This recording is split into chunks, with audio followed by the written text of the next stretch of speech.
Welcome everybody to the Purple Sales Podcast.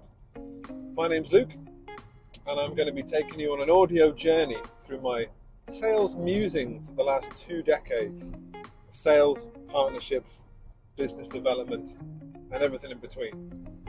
This will also serve as almost like an archive of my experience and my career that I can look back on in the future, and also hopefully chop up a bit of content for my YouTube channel.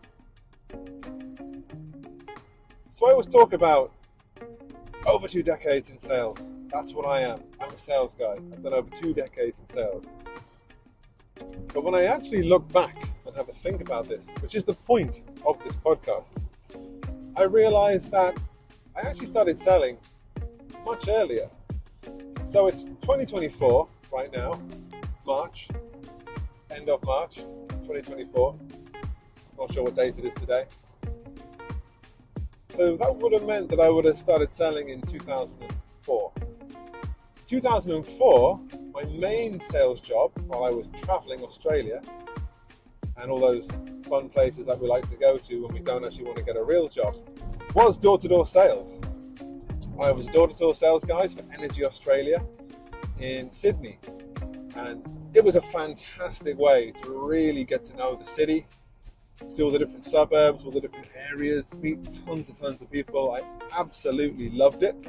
I was incredibly overweight at the time, coming out of university. I lost a ton of weight, mainly dehydration, walking around in the heat. But I was terrible.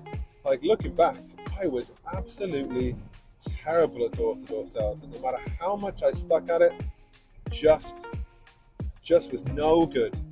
Just no good.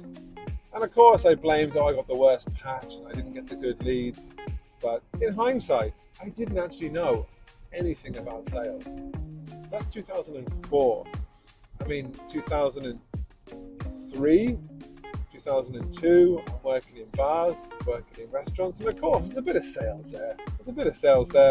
Trying to upsell people on, maybe a fancier cocktail or a special offer that you have on. But ultimately, it is a captive audience. It's not like door-to-door sales where you're rocking up to someone's doorstep uninvited. I mean, I know how I feel when people knock on my door uninvited. So I can totally appreciate that headspace. So yeah, I think sales in the hospitality, probably not real sales, but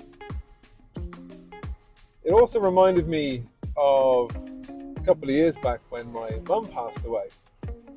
And obviously my brother and I had to deliver the eulogy, a reflection of our life with our mum. And obviously it's a very sad occasion, and we tried to make these things a celebration of life and tell funny stories. But obviously my brother and I do kind of consider ourselves budding entrepreneurs. And when we did reflect back on our upbringing, growing up with mum, I don't know where it came from, but every morning we used to come down to the kitchen table and we'd lay out essentially a shop. We'd pick up things that we would find around the house, like pencils and pens and rubbers and all kinds of trinkets. And then we'd wait for mum to come down for her breakfast. We would expect her to buy stuff from us. And I think occasionally we even bought stuff from each other as well with our pocket money. And that was just a really, really funny, warm insight into the fact that I say I've been selling for over 20 years, but I couldn't have been more than like 6 or 7 when I was doing that. I'm 42 now. So I'm going to start claiming that my sales career actually started well over 30, 35 years ago. So that makes me super experienced in the world of sales. And I guess I've had a ton of different sales jobs. So from selling pencils to my mother at the kitchen table, to more recently, before I went out on my own, working for a cloud and security company, working account management, looking after clients, mainly big expansion services deals. It's a new business as well, where you're looking to plant the seed, land and expand something small into something big over time. Before that, I was running partner ecosystems for a startup. So that means you're the small fry in the ecosystem with your one product, your one little service, and you're trying to plug that into the big boys like Google and AWS, Snowflake, Databricks, all the big kind of players in that data industry. Before that, I had a pretty long career at IBM. My career at IBM started doing business development, your classic BDR role, managing the inbound, qualifying the leads and passing them on to a sales guy to please God close that deal for me. Right the way up to account management, sales, and managing channel partners as well. Before that, I was actually working in the health and safety industry. And this is where I would say I probably got my first taste of real sales. And this is when I really kind of first started to understand that there was obviously a process to sales and there's a strategy behind sales. And of course, there's a lot of nuance within that, but you need a framework to start with. So I've been working in the health and safety space for about 3 or 4 years, and a couple of guys I was working with went out on their own to start their own company. And they were based in one area of the UK and I was living in the other, so they said, oh, you can come on board and run that region of the UK for us. We've nothing there at the moment. Here's a van, here's a laptop, here's a phone. This is back when you looked in the yellow pages for leads. We didn't have anything on our phone. LinkedIn was still very, very young. So yeah, you literally just go through the yellow pages looking for your prospects and calling them up. And on the one hand, the strange thing was that this was normal. It was obviously scary and nerve-wracking, calling people up out of the blue. But it really wasn't that bad because that was the only way you really could do it. And so to cold call into someone that you thought you could genuinely help, once you got the reps in, it really wasn't that big of a deal. Now, obviously, the trick was getting the next step and getting the meeting.